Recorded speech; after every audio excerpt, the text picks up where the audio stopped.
Hello everyone, welcome back to another video from Gaming Basics. In today's video, I'm going to be showing you how to turn off sounds on Scrabble GO application.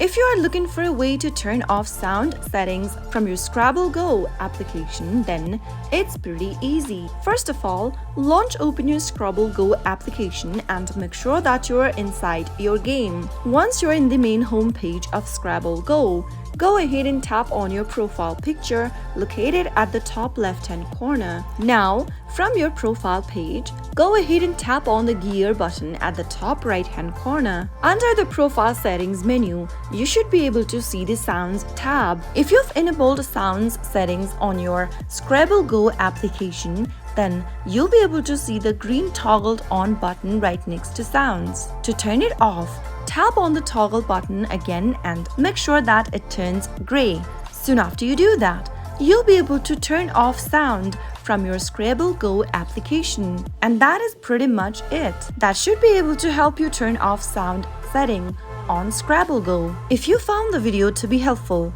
go ahead and give us a thumbs up. Don't forget to subscribe to our channel by hitting the subscribe button.